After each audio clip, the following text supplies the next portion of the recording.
जैसा कि सर ने सूचना दिया है, आज हम लोग इतिहास शुरू करने जा ही रहे हैं। तो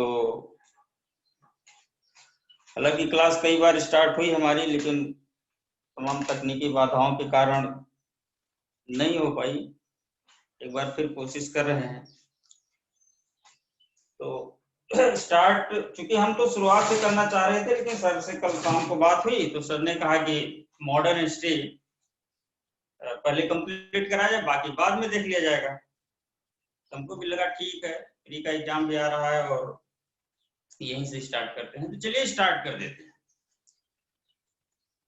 आधुनिक भारत का इतिहास, हिस्ट्री ऑफ मॉडर्न इंडिया।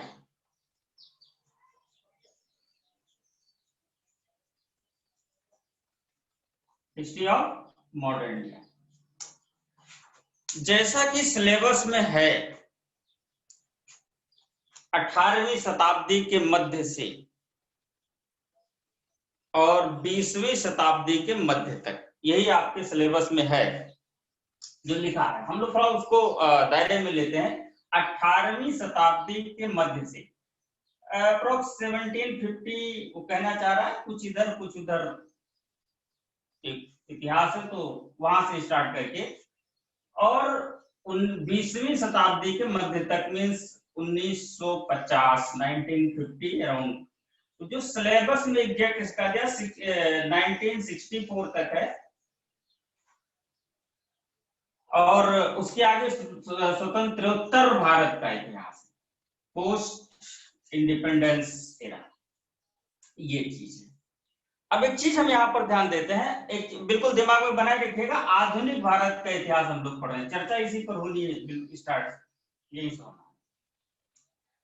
यहाँ पर एक बड़ी घटना क्या है जहां से स्टार्ट किया जाता है, वो है वॉर ऑफ प्लासी, प्लासी का युद्ध।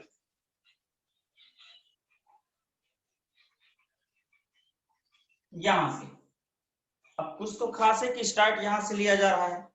एक्चुअली अब हम दोबारा इस हेडलाइन पर आते हैं कि आधुनिक भारत। तो जैसा कि इतिहास संस्कृति और सभ्यताओं का अध्ययन है, और इसको कालखंड के हिसाब से तो नहीं कहा जाएगा, संस्कृतियों में सभ्यताओं में परिवर्तन के आधार पर 3 भागों में बांटा गया है, प्राचीन काल, मध्यकाल और आधुनिक काल। अब आधुनिक काल की विशेषता क्या है मॉडर्निटी की? आधुनिक काल की विशेषता है मानवतावाद। हम बहुत डिटेल में उधर नहीं जाएंगे। मानवतावाद, ह्यूमनिज्म, तर्कवाद,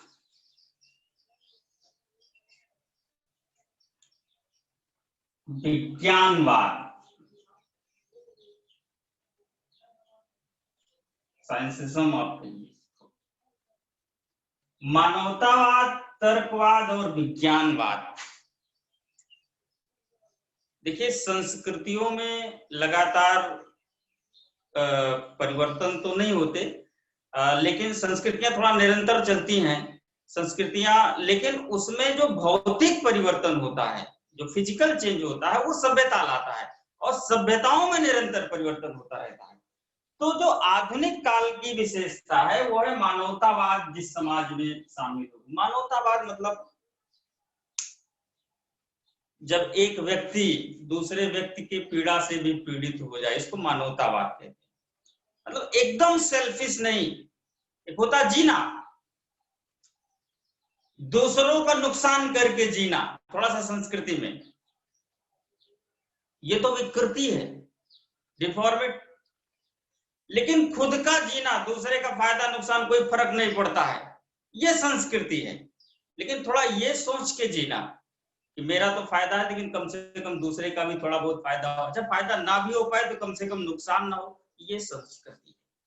ठीक है, तो ये संस्कृति जब विशेष रूप से शामिल होती है, वहां पर मानवतावाद शामिल होता है।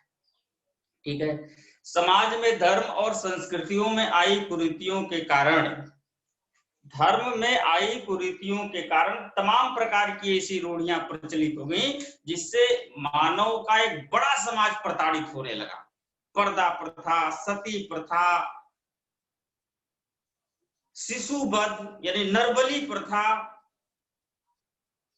बाल विवाह, अब ये धर्म में आई विकृतियों के कारण है, लेकिन पीड़ित तो एक विशेष वर्ग हो रहा है ना समाज का, और कुछ लोग उसकी पीड़ा नहीं समझ रहे हैं, बस अपने परंपराओं की, अपनी रूढ़ियों को उस पीड़ा के शर्त पर गर्वान्वित महसूस करते हैं, अपनी सेखी बगाते। हमारे यहाँ की महिलाएं, वो सेखी बगाना कहते हैं। विवाह होने के बाद आकस्मिक पति की मृत्यु हो जाए तो आत्मदाह कर लेती है। वो एक पुरुष वर्ग का समाज है जो गौरवान्वित महसूस कर रहा है, लेकिन उस महिला से पूछिए जिसको अभी भी जला दिया जाएगा, जिसको भी जीवन जीने के लिए तमाम समय बचा है, तो उसको कितना गर्व महसूस होगा पीड़ित। तो कुल मिलाकर के जब समाज में धर्म में आई हुई विकृतियों के कारण ऐसी रूढ़ियां, ऐसी परंपराएं व्याप्त हो जाती है जिससे पर्टिकुलर एक विशेष समाज अपने आप को गौरवान्वित महसूस करता है, लेकिन एक विशेष समाज विशेष पीड़ित हो जाता है, यहाँ मानवता का हनन होता है। मानवता means equal to establish the equal society, equality की स्थापना करना। और इक्वलिटी कई लेवल पर आती है, केवल इकोनॉमिक ही नहीं है, सामाजिक भी है, राजनीतिक भी है, आर्थिक भी है, धार्मिक भी है। ठीक है, तो आधुनिक काल की का जो विशेष परिचय है कि जब समाज में मध्यकाल की उन रूढ़ियों, उन परंपराओं से निकलकर मानवतावादी समाज की स्थापना पर प्रयास होने लगे, एफर्ट होने, और इसकी स्थापना के लिए जिस शस्त्र का सहारा लिया गया वो तर्क का लिया गया कि भाई की जैसे सती प्रथा उदाहरण ले लेते, तर्क के माध्यम से खंडित करना। भाई अचानक कह दो भाई ये प्रथा ठीक नहीं है तो तमाम पुरुष वर्ग बड़ा नाराज हो जाएगा। उस समय हुआ भी है, राजा राम मोहन राय ने ब्रह्म समाज की स्थापना की, और ब्रह्म समाज का एकमात्र उद्देश्य तो नहीं, लेकिन एक बड़ा उद्देश्य था समाज से सती प्रथा को समाप्त करना।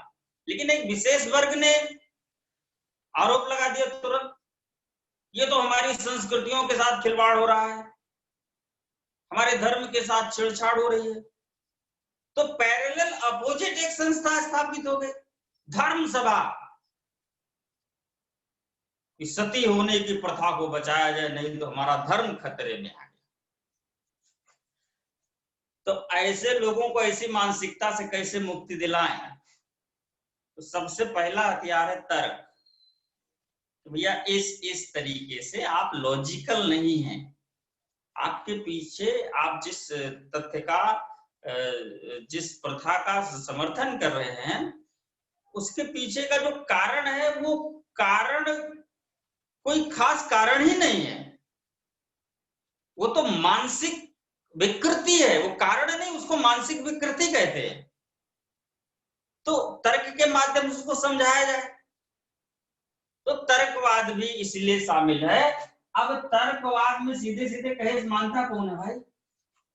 सीधे सीधे कहने से तो कोई मानता नहीं है। तो विज्ञान कहता है कि भी प्रैक्टिकल करके देख लो, प्रयोग करके। मैं तो एक पक्ष बता रहा हूं, बाकी विज्ञान के बहुत सारे आयाम हैं और वो सब आधुनिकता में शामिल। समय अनुसार उस पर चर्चा होगी। प्रैक्टिकल करके देख लो, जैसे कि सती प्रथा जीवित रहनी चाहिए, इससे होता क्या है कि सती होने वाली महिला तुरंत देवी का रूप धारण करती है, मरने के बाद देवी। फिर उसकी मूर्ति गांव के बाहर बनाई जाएगी, मंदिर बनाया जाएगा, फिर लोग पूजा, सती देवी के नाम से पूजा करते हैं। फिर एक भ्रम फैलता है कि ये हमारे गांव के लिए, जिन्होंने अपना जीवन त्याग दिया, ये हमारे गांव की सुरक्षा के लिए जिम्मेदार हैं। हमारे गांव में कोई आपदा विपत्ति आती है तो ऐसी प्रथाएं जहां होती हैं वो आपदा विपत्ति से गांव बचा रहता है।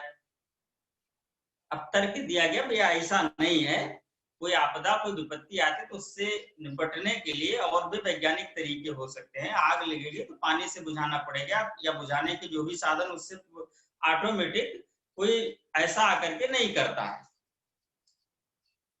तो तुरंत खंडन। ये तर्क है, लेकिन लोग नहीं माने तो भैया प्रयोग करके देख लो।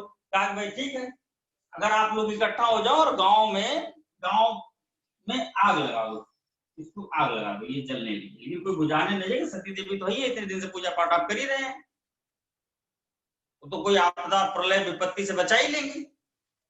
ये प्रैक्टिकल है। तो बोले ऐसे कैसे होता है? तो विज्ञान ने इस तर्क को पक्का किया है, प्रूव किया है। कुल मिलाकर के ये 3 सिद्धांत आए जो आधुनिकता के लिए कहा है। अब तत्कालीन विश्व में इस आधुनिकता की स्थापना के लिए क्रांतियां हो रही हैं, लोग सतर्क हो रहे हैं, अपने अधिकारों के प्रति तैयार हो रहे हैं,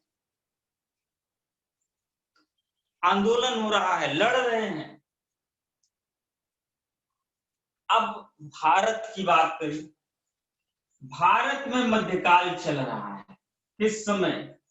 उस समय जब पूरा विश्व आधुनिकता, पूरा विश्व मतलब विश्व का अधिकतम हिस्सा, पूरा विश्व अपने क्षेत्र में, अपने देश में आधुनिकता की स्थापना के लिए क्रांति कर रहा है। लोग एकजुट हो रहे हैं,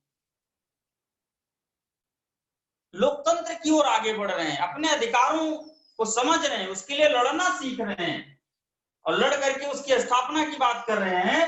वहां पर भारत में मध्यकाल चला। इस समय मुगल साम्राज्य हालांकि अपने पतनावस्था की शुरुआत के दौर में है, कि शुरुआत यहीं से पतनावस्था की हो जाएगी, तो भी कोई एक नई चीज आएगी, आधुनिक काल आएगा तो भी पिछला जाएगा, तो धीरे धीरे जाएगा, पतन होगा और नई चीज धीरे धीरे स्टेब्लिश होगी। ये तो प्रोसेस। तो भारत में वही परंपरावाद, वही रूढ़ियां, वही विकृतियां, सामाजिक, राजनीतिक भी, आर्थिक, धार्मिक, सब व्याप्त हैं। तो भारत का इतिहास हम किस रूप, अब देखिए 1750 यानी इस काल की बात करें तो आधुनिक भारत का इतिहास अगर हमें पढ़ना है तो हम एक चीज पढ़ सकते हैं, क्लासिक के बाद से शुरू करें। कुल मिलाकर के यूरोपियों का आगमन,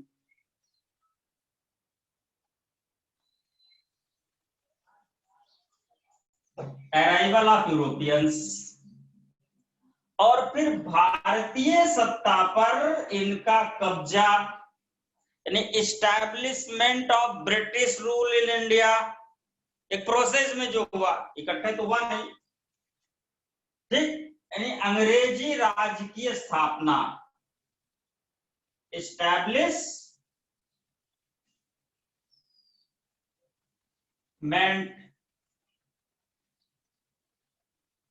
फिर इस साम्राज्य का सुदृढ़ीकरण, कंसोलिडेशन। देखो तो हर स्टेप से क्वेश्चन बनेगा, लेकिन क्वेश्चन पर हम चर्चा करेंगे, पहले थोड़ा सा इंट्रोडक्शन समझ लें। सुदृढ़ीकरण होगा, कंसोलिडेशन, मजबूत, और फिर विस्तार।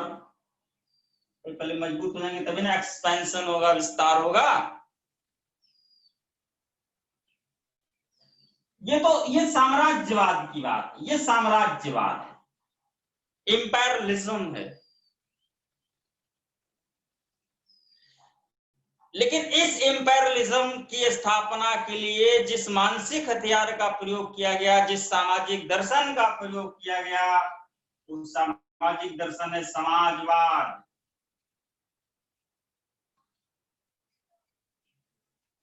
साम्यवाद, सोशलिज्म,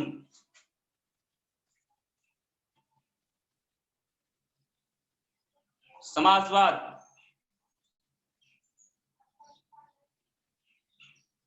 और एक नई आर्थिक नीति। अब जो उन्होंने जो आर्थिक अंग्रेजों ने जो आर्थिक नीति यहाँ पर स्थापित की, तो ये कह करके थोड़ा ना स्थापित कि हम लूट कर रहे हैं, हमको लूटने दो। उन्होंने ये कह करके किया कि आपकी व्यवस्था ठीक नहीं, मैं उसको और अच्छा बनाने के लिए सारी चीजें कर रहा हूँ। जैसे लेसेस फेयर वगैरह आई, हस्तक्षेप की आर्थिक व्यवस्था में जो नीति वगैरह आई, ये सब कुछ अच्छा। तो दृष्टिकोण हमारा क्या होगा? आधुनिक भारत के इतिहास को पढ़ने का जो हमारा अप्रोच है वो क्या होना चाहिए? पहली बात, अप्रोच बिल्कुल क्लियर होना चाहिए, और क्लियर है, बस आप लोग ध्यान दे दीजिए कि ये आधुनिक भारत है नहीं, इसको आधुनिक भारत अभी बनना है। तो जो हमारा अप्रोच है पढ़ने का, वो आधुनिक भारत का इतिहास नहीं, भारत का आधुनिक इतिहास। इसको एक नया नाम दें हम, भारत का आधुनिक इतिहास, इस नाम से इसको दें।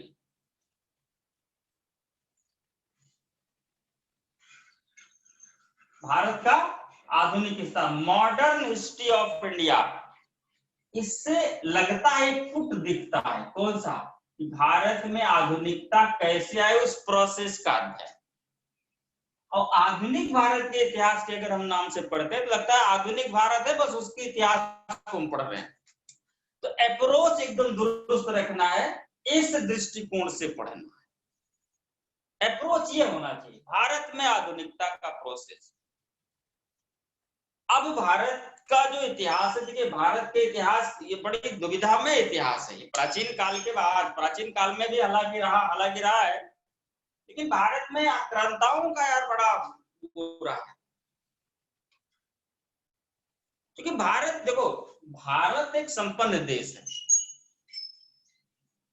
अब उधर मध्य एशिया और पश्चिम में चले जाइए, आज की स्थिति से तुलना मत कीजिए, उस समय की स्थिति से तुलना कीजिए। भूखे नंगे लोग, मतलब ऐसे समझ लीजिए। अब उनके पास कोई साधन नहीं, संसाधन भी नहीं। अब मिडिल एशिया को आप उठा लीजिए, मध्य एशिया को, नीचे पेट्रोल है, मध्यकाल की स्थिति है, नीचे पेट्रोल ही तो है मतलब, और मध्यकाल में पेट्रोलियम का कोई यूज नहीं, ना कोई ऐसी टेक्नोलॉजी जिसका यूज, और नीचे पेट्रोलियम के कारण ऊपर उपजाऊ भूमि नहीं, पूरी ऊसर भूमि है, वहां पेट्रोल में तो पौधा उगना नहीं है, और पेट्रोल का यूज कोई नहीं है। अब बताओ इनकी आजीविका कैसे चली?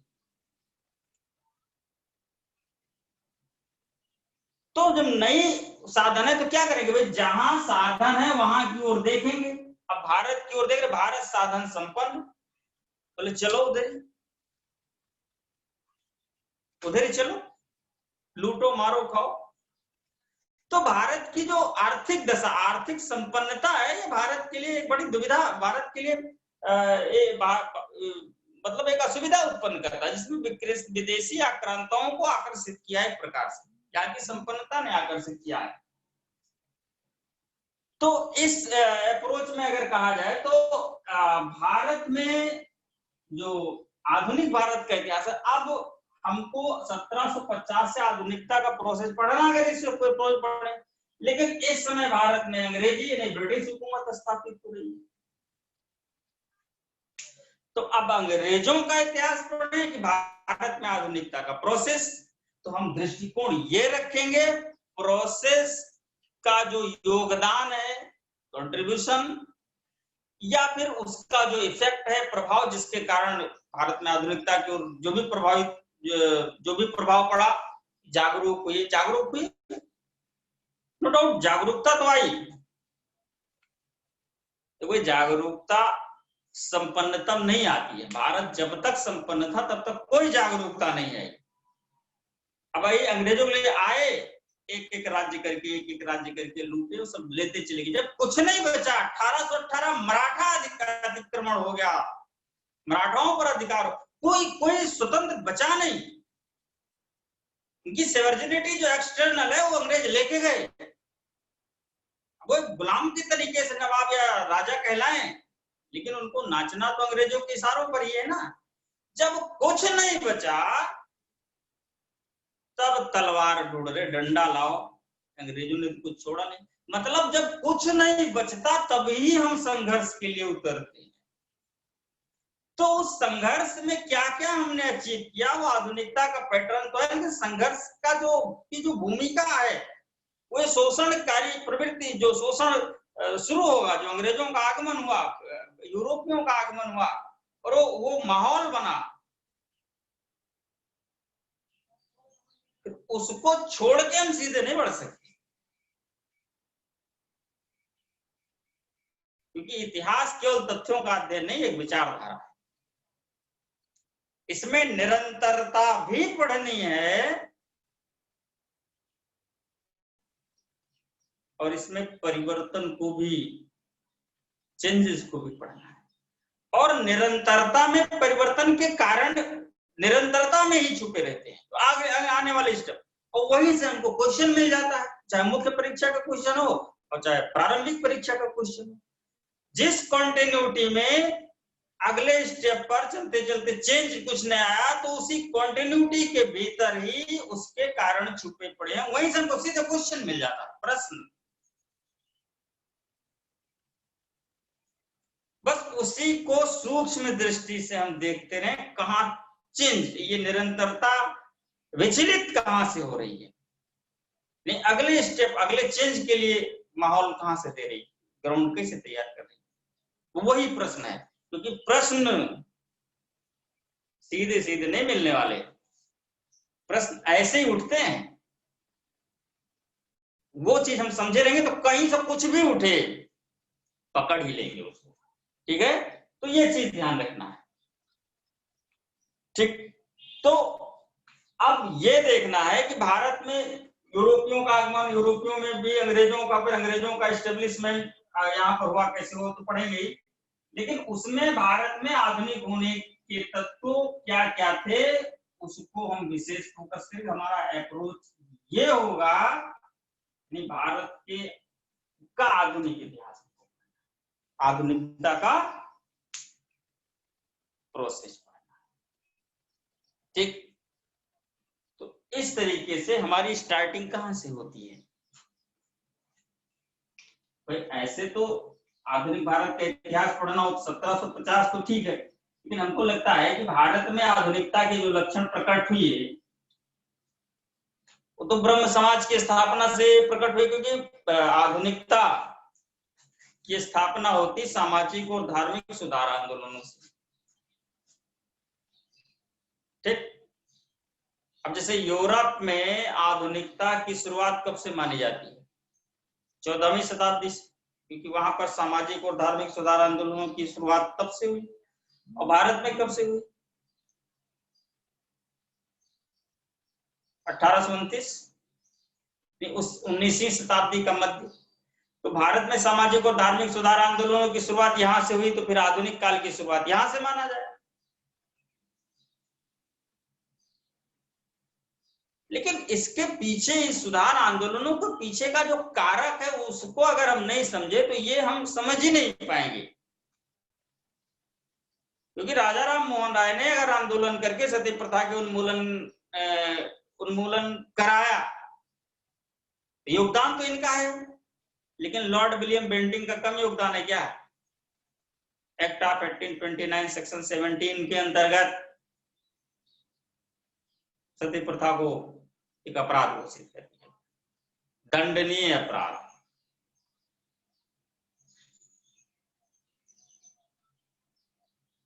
तो एक तरफ प्रयासों का इतिहास हो गया जिसमें राजा राम मोहन राय और इस तरीके के भारतीयों के योगदान की बात आ जाती है, और दूसरी तरफ प्रभावों का भी इतिहास है। आधुनिक भारत के इतिहास की दो दिशाएं हैं, history of efforts and history of effects. History of efforts, प्रयासों का इतिहास, दूसरी तरफ हिस्ट्री ऑफ इफेक्ट, प्रभावों का इतिहास, ठीक है।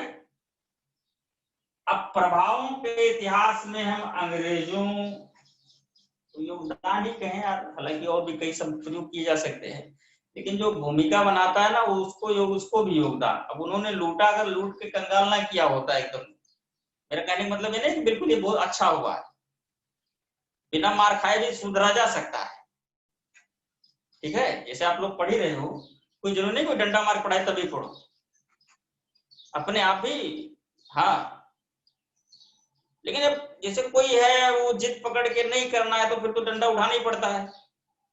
तो मेरा बिल्कुल करते ये मतलब नहीं है कि अंग्रेजों ने जो किया बहुत अच्छा किया है, लेकिन माहौल भाई दिया तो प्रभावों का भी इतिहास है। क्योंकि जिस प्रकार से भारतीय सामाजिक, राजनीतिक, आर्थिक और धार्मिक दिशा थी, वर्ग विभाजन की ओर पूरा दबाव था, काम कर रही थी, एकदम भारतीयता को और भारतीय समाज को, भारतीय राष्ट्रवाद तो आप कह ही नहीं सकते उस समय, तो एकदम चूर चूर किए जा रहे थे। अंग्रेजों ने उसको एक यूनिटी प्रदान की। यूनिटी बड़ा पॉजिटिव शब्द लग रहा है, हाँ, लेकिन थोड़ा सा यहाँ हाँ बिना क्रोधित हुई सुनना है कि हाँ, यूनिटी एक्चुअली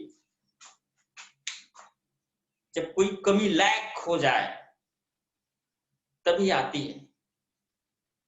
संपत्ति और विपत्ति में विभाजन बहुत होता है, categorization, level 1, level 2, level 3, level 4,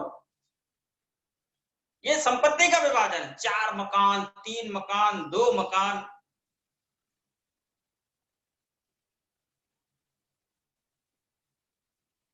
अलग अलग सब लोग रह रहे हैं, अब अचानक कोई विपत्ति आ गई, सबके मकान ढह गए, गिर गए, खत्म हो गए, सब भाई ही हैं।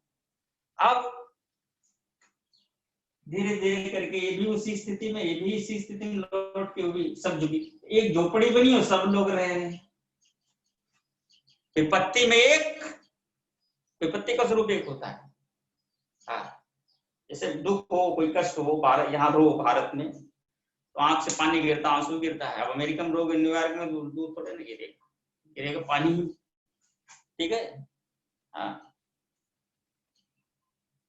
तो बस इतना, इस पर इतना ही समझने के लिए।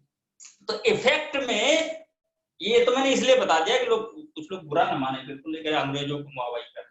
अंग्रेजों का यही इफेक्ट है कि उन्होंने वो माहौल दे दिया कि लोग एक हो जाए, कि अपने आप हो ही नहीं रहे थे भाई। और उस समय जरूरत थी समझ, क्योंकि पूरा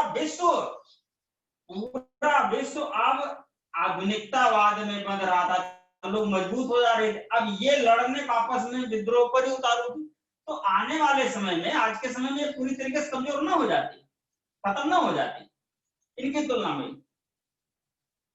तो फिर अब चाइना हो चाहे कोई भी देश हो, फिर विरोध करने, तो उस समय इनको एक होकर के एक शक्ति बनना जरूरी था। इसके लिए ये माहौल तो अंग्रेजों ने दिया, जानबूझ के नहीं दिया, इनको बहुत पॉजिटिव थिंकिंग के साथ नहीं दिया कि हम ऐसा कर रहे हैं ताकि एक हो जाएं। वो तो हो गए, वो तो हो गए, क्योंकि इन परिस्थितियों में ये होने की गुणवत्ता ऑटोमेटिक होती है, ऑटोमेटिक होती है। बस जरूरत है सिर्फ जागरूक होने की, अवेयर होने की, सिर्फ अवेयर होने की जरूरत है। हिस्ट्री ऑफ इफेक्ट, ठीक है। तो मेरे कहने का मतलब Raja Ram Mohan Roy, Keshab Chandra Sen, Ishwar Chandra Vidyasagar and others, reformer and social workers, इनका इतिहास भारत बनाने में है, तो एक प्रयास किया, इनके प्रयासों का इतिहास है।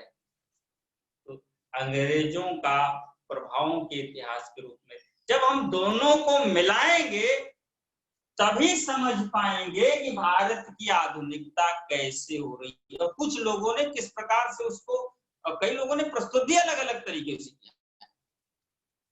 कुछ लोगों ने तो भारत में आधुनिकता का कारण ही सिर्फ अंग्रेजी हुकूमत को माना है कि ये ना होते तो कुछ ना होता। ठीक है यार, लेकिन ऐसा भी ना हो, हम प्रयासों का इतिहास एकदम भुला देते, तो हिस्ट्री ऑफ एफर्ट्स है उसको तो भुला ही देते हैं ना, एकदम अंग्रेजों के कारण ही ऐसा हुआ, वो ना होते तो कुछ ना होता। वो अंग्रेज भक्त, मैं ऐसे ऐसे विचारधारा को सपोर्ट नहीं करता।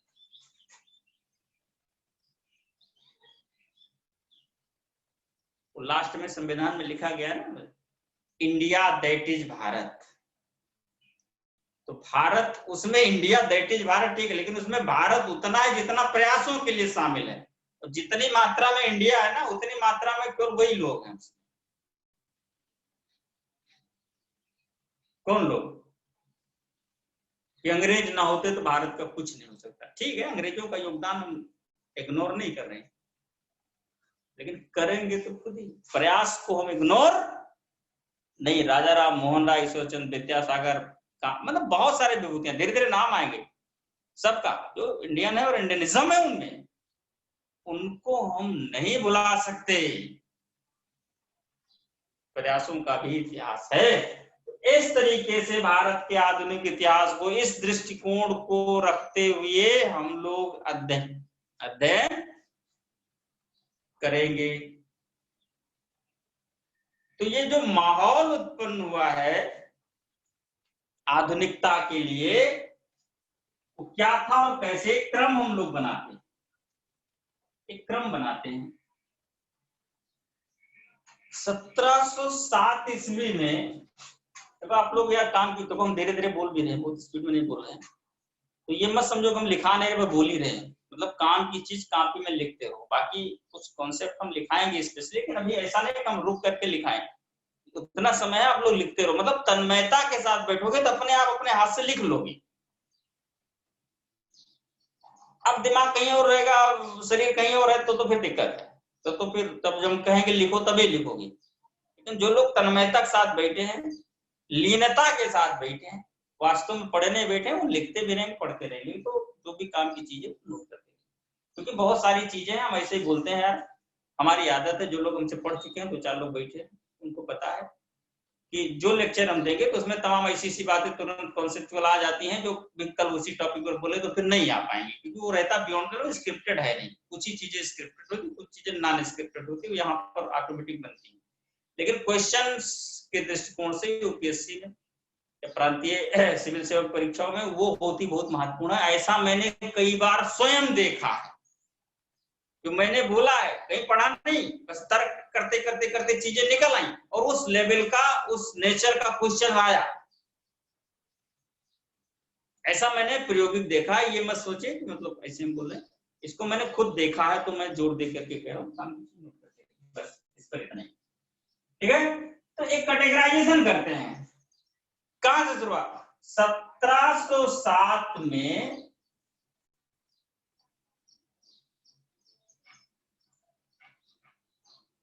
मुगल सम्राट औरंगजेब की मृत्यु होती है।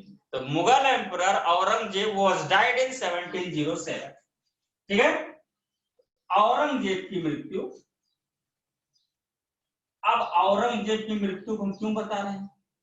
इसलिए बता रहे हैं, जब तक औरंगजेब उसके ऊपर के मुगल सम्राट शासक हैं, तब तक मध्यकाल में कोई सुई की नोक भी नहीं घुसा सकता, कोई डिस्टर्ब नहीं कर सकता, चाहे जितना बवाल लेके लिया। वो समझने के तैयार है, अपनी वाली ही करेंगे। सशक्त है भाई, और पूरी तरीके से वो स्ट्रांग है, पॉलिटिकली स्ट्रांग है, सोशल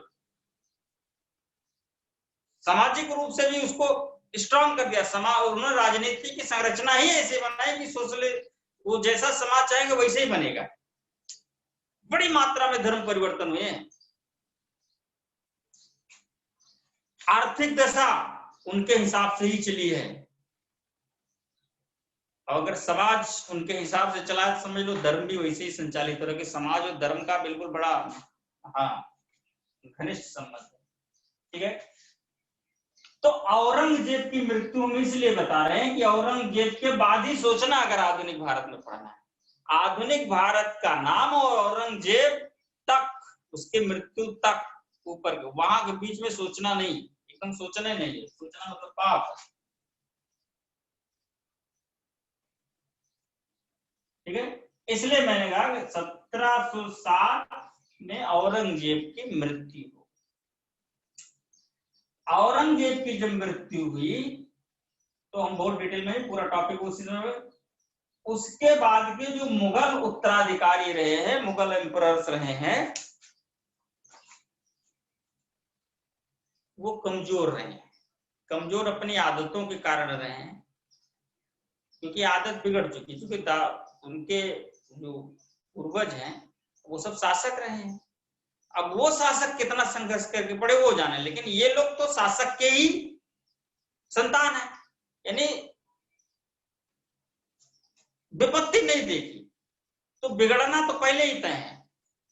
हाँ बस समझ लीजिए, तो बिगड़ना तो पहले ही तय है। तो कुल मिलाकर के ये कमजोर ठहरे, कमजोर थे ये, और इसलिए बिगड़ना। तो इसी के बाद जो है मुगल साम्राज्य का पतन शुरू हो गया, started the decline of Mughal empire. ठीक है, after the death of Aurangzeb, ठीक है, मुगल साम्राज्य का पतन स्टार्ट हो गया। अब मुगल साम्राज्य का पतन जब स्टार्ट हुआ तो जब भी ये इतिहास साक्षी है, जब भी कोई केंद्रीकृत सत्ता गिरती है, पतन की ओर जाती है, आप अशोक से ले लीजिए, शक्तिशाली और केंद्रीकृत सत्ता जब भी पतन की ओर जाती है तो दो प्रभाव विशेष रूप से देखने को मिलते हैं। एक डिसेंट्रलाइजेशन, यानी कि सत्ता का विकेंद्रीकरण, और दूसरा विदेशी आक्रमण, फॉरेन अटैक्स।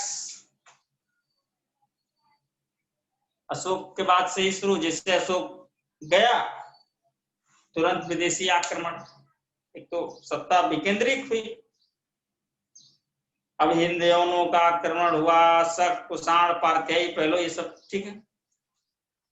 फिर गुप्तों के रूप में फिर यूनाइट हुए, जब ये डिसेंट्रलाइजेशन और हूण, पुष्यभूति जैसी विदेशी जातियों का आक्रमण हुआ। फिर इसके बाद थोड़ा बहुत बड़ा सेंट्रलाइजेशन नहीं, हर्षवर्धन के समय में एक उत्तर भारत का लगभग सेंट्रलाइजेशन देखा गया। हर्ष के बाद विकेंद्रीकरण खूब चला, शक्तिशाली राज्य उत्पन्न हुए। उसके बाद फिर राजपूत आए काफी, लेकिन डिसेंट्रलाइज थे। ये थोड़ा लंबा चला है, लेकिन इसको डिसेंट्रलाइजेशन में ही हम ऐड करेंगे। तो तुर्कों का आक्रमण हुआ। अच्छा, तुर्क जब यूनाइट होकर के और एक बड़ी सत्ता स्थापित कर लिए, एक एडजस्टमेंट बन गया भारतीय समाज से, तो इब्राहिम लोदी तक आते आते फिर जब वो कमजोर हुए, मुगलों का अटैक हो गया। विदेशी थे मुगल, तुर्क भी विदेशी थे, लेकिन आए गए फिर रहे तो देशी हो जाते। अब मुगलों का अटैक हुआ, ये फिर लंबा खींचे थोड़ा सा। ये जब भारतीय बन गए, भारतीय बन जाने से मतलब नहीं भारतीय संस्कृति को इन्होंने अडॉप्ट कर लिया, भारतीय संस्कृति को नहीं अडॉप्ट कर लिया, अपनी संस्कृति को भारतीय संस्कृति में मैक्सिमम इन्होंने मिक्स करने का प्रयास किया है। हाँ, तो फिर औरंगजेब तक ये स्थिति रही। अब डिसेंट्रलाइजेशन औरंगजेब के बाद हुआ तो फिर विदेशी आए, तो कई लोग, पुर्तगाली आए, डच आए, अंग्रेज आए, फ्रेंच आए, डेनिश आए,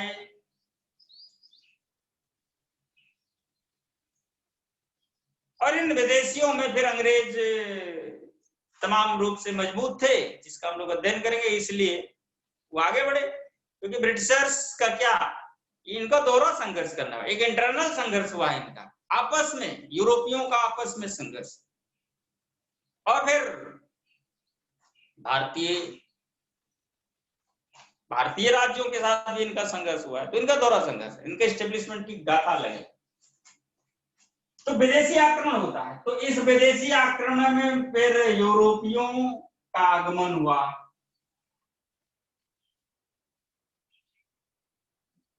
अराइवल ऑफ यूरोपियंस। तो अब जो ये ध्यान देना है कि हमको स्टार्ट कहां से करना है, 1707 से देखना है कि यूरोपियों का आगमन। चलिए हम लोग सबसे पहले यूरोपियों का आगमन देखेंगे, 1 नंबर पर इसको रखेंगे और 2 नंबर पर मुगल साम्राज्य का पतन है, ताकि जब पतन पढ़ने लगे तो ये आए हैं और क्या क्या कर रहे हैं, इनकी एक्टिविटी अगर हमको पहले से पता रहेगी तो पतन का एक बड़ा कारण ये भी नहीं है, वो ऑटोमेटिक क्लियर होता चला। इनका पर इनको वैसे भी 1 नंबर पर इसलिए रखना है क्योंकि आधुनिकता के लिए जो प्रभावों का इतिहास है भारत के आधुनिक इतिहास में वो इन्हीं का है, तो इनको तो लास्ट तक लेके चलना है ना, इसलिए इनका परिचय सबसे पहले होना चाहिए। यूरोपियों का आगमन पहले नंबर पर पढ़ेंगे, फिर औरंगजेब की मृत्यु के बाद यानी कि मुगल साम्राज्य का पतन पढ़ेंगे। बिल्कुल ये क्रम बना लीजिएगा, इसी क्रम को लेकर के चलेंगे। आज हम क्रम बनाते हैं, टाइमिंग का क्या है थोड़ा सा देख ले, है 10 मिनट अभी बचा। तो यूरोपियों का आगमन, मुगल साम्राज्य का पतन, देन ये पढ़ेंगे। अब इन्हीं दोनों टॉपिक्स के बीच का ही कुछ एक बड़ा प्रभाव जो आउटपुट देखने को मिलता है उसको लेंगे, क्या मिलेगा, एक जो बड़ा इफेक्ट, इनका पतन होगा तो क्या दिखेगा परिणाम, पतन का रिजल्ट,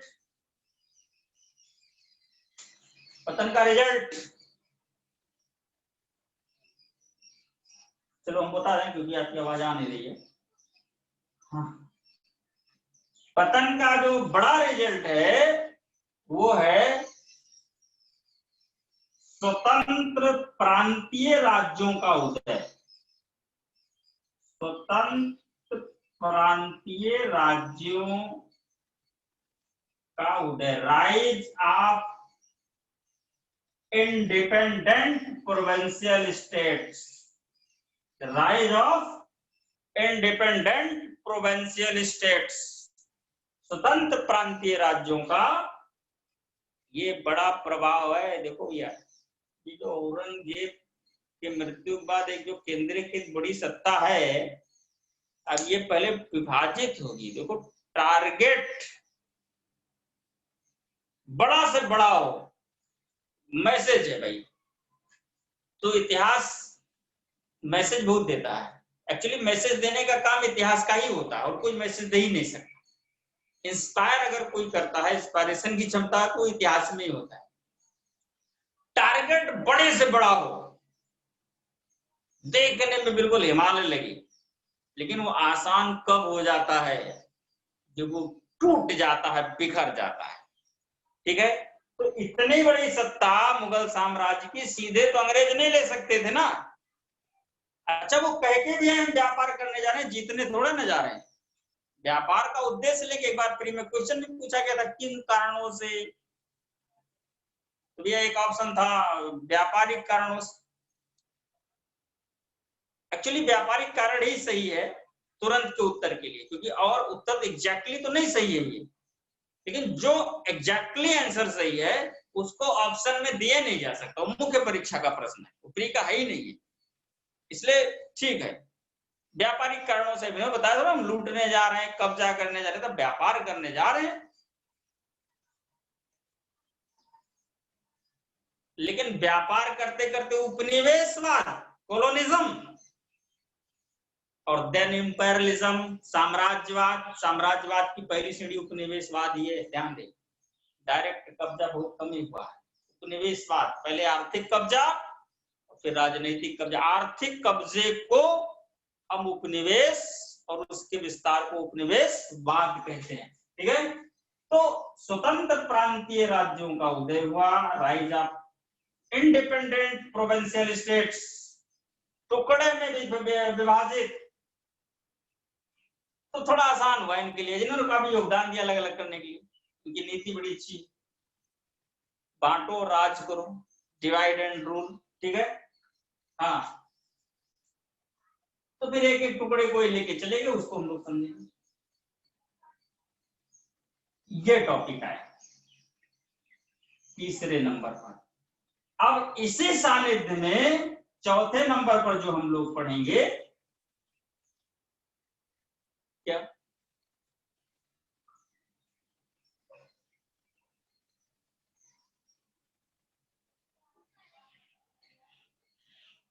भाई अलग अलग हो गए, अब एक एक करके कब्जा करेंगे। तो सबसे पहले उपनिवेश, तो इसी के दायरे में हम हेडिंग थोड़ा दूसरा दे रहे हैं, उपनिवेशवाद का, थोड़ा लिखिएगा इसको, उपनिवेशवाद की स्थापना या पहला चरण। फर्स्ट स्टेप ऑफ कॉलोनिज्म और एस्टेब्लिशमेंट ऑफ कॉलोनिज्म।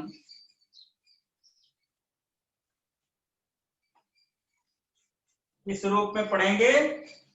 यही है ब्रिटिश राज का आर्थिक प्रभाव, इसको कहते हैं ब्रिटिश राज का आर्थिक प्रभाव। अभी यहां पर एक हेडिंग और निकलेगी, याद आ गया, ब्रिटिश राज, राज नहीं, राज शासन का आर्थिक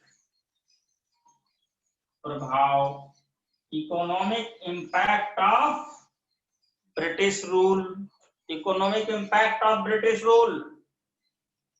तो कहने मतलब यहाँ जो स्वतंत्र प्रांतीय राज्यों का उदय हुआ, फिर इसमें एक चीज और साथ साथ ही ना ऑब्लिक, अथवा क्या, ब्रिटिश राज्य की स्थापना, भारत में ब्रिटिश राज्य की स्थापना, establishment of British rule in India, establishment of British rule in India.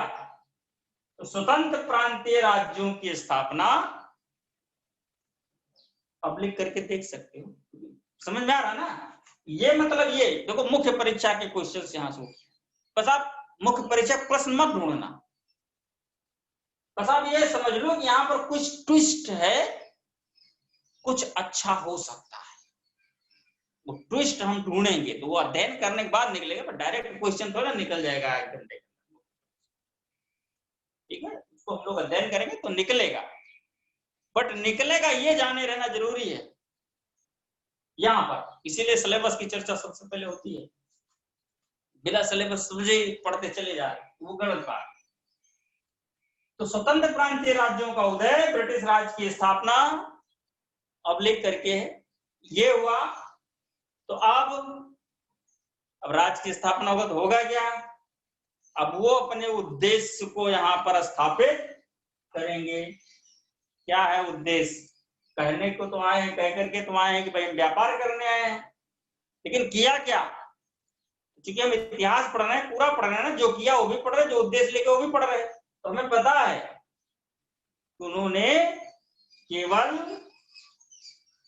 दादा भाई निरोजी वाला है नहीं, वो ड्रेन थ्योरी, धन निष्कासन का बड़ा रिलेवेंट है इससे, यहां से केवल धन की लूट की है, भारत की अर्थव्यवस्था को चकनाचूर कर दिया, सब कुछ, इसको ड्रेनेज ऑफ वेल्थ।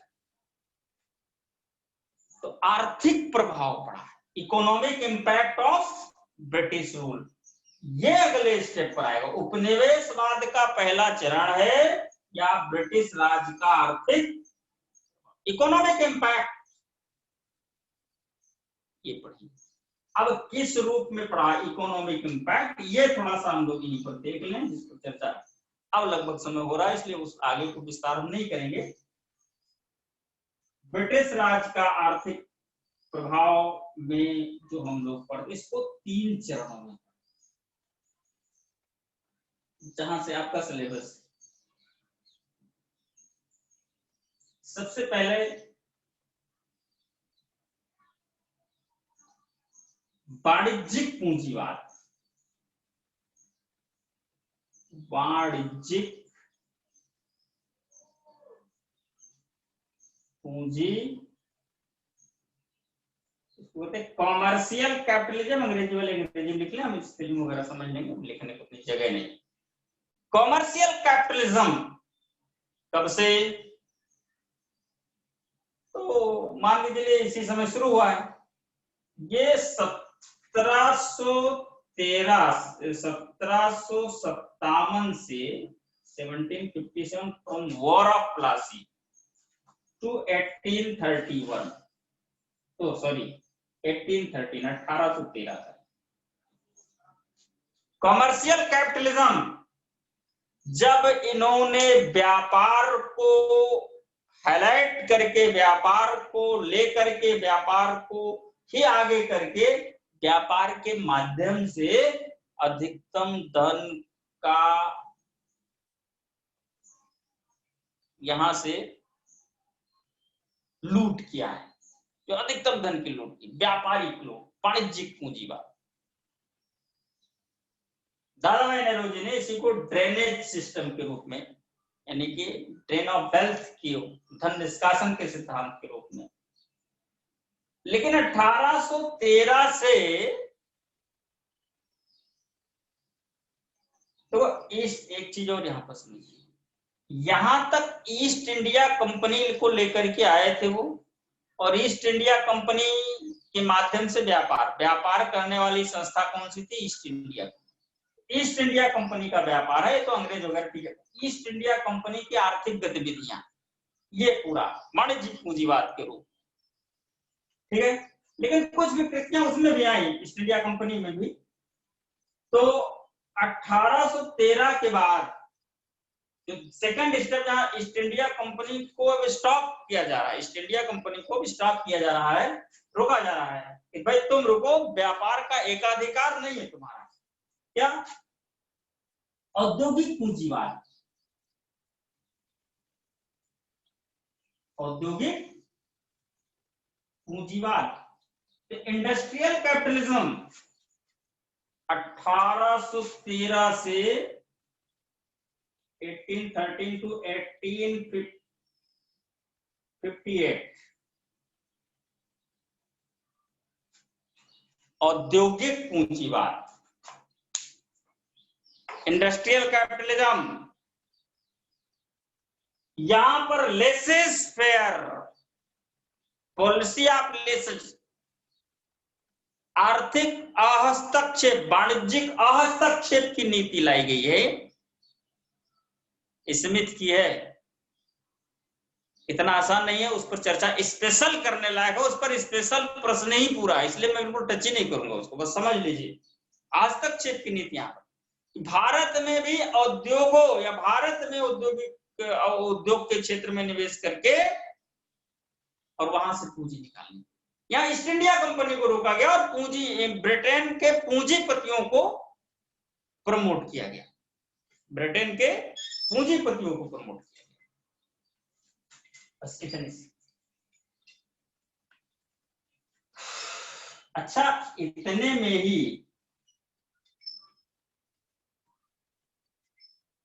तीसरे स्टेप आते हैं। इतने जो हुआ, इतने में ही मैं केवल एक लाइन में बताऊंगा कि इतना करने तक भारत की आर्थिक रूप से कमर टूट गई, लोग भूखों मरने लगे, अकाल, भूखमरी, महामारी, मतलब एकदम लाखों लाखों लोग मरने लगे। इकोनॉमिक क्राइसिस छोटी मोटी क्राइसिस नहीं होती, बहुत बड़ी क्राइसिस होती। हाँ,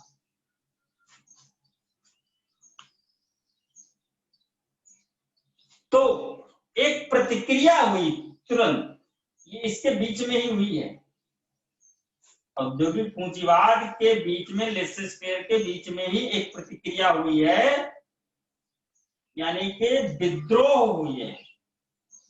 विद्रोहों की शुरुआत हुई। देखो, जब सब कुछ लुट जाता, खत्म हो जाता है, तभी लोग सोचते हैं, विद्रोह मतलब एक्टिविटी करना, लड़ना, संघर्ष।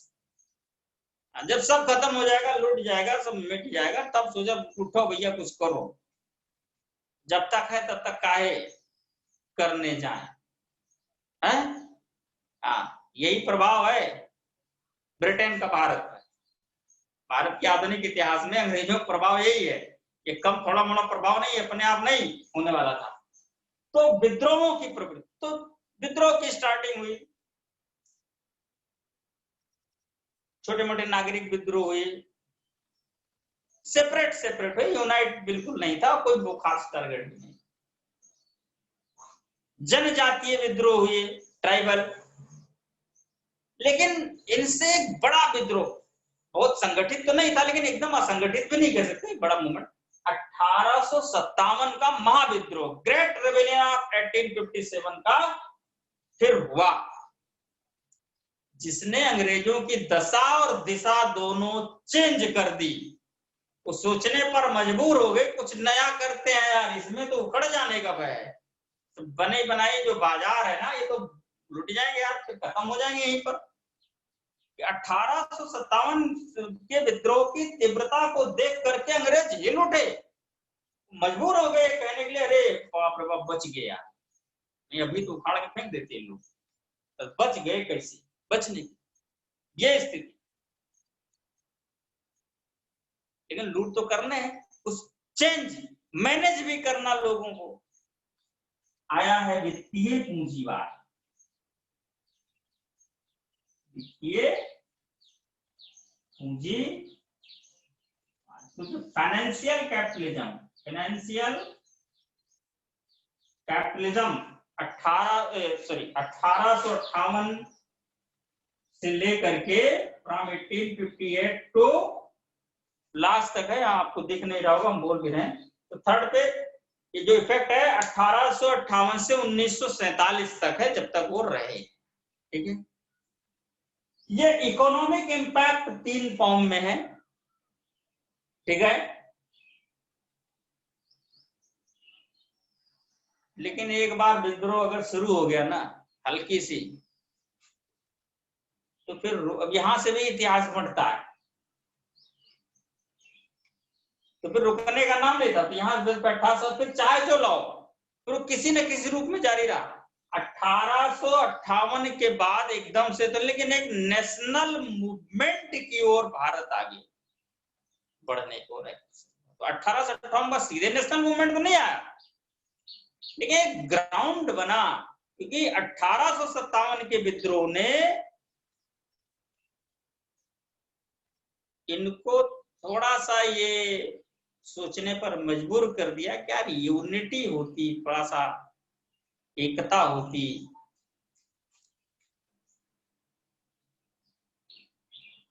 तो अंग्रेजों को हम लोग पछाड़ ले जाते। तो उस कमियों, तो कुल मिलाकर के इनको एक एहसास हुआ,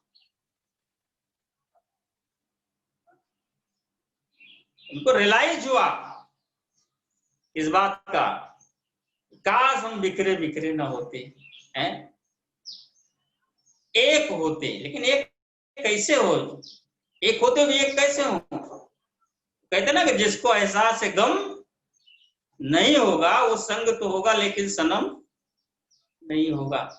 जिसको एहसास है गम, ये गम सताया तभी वो संग से सनम होने की आगे बढ़े।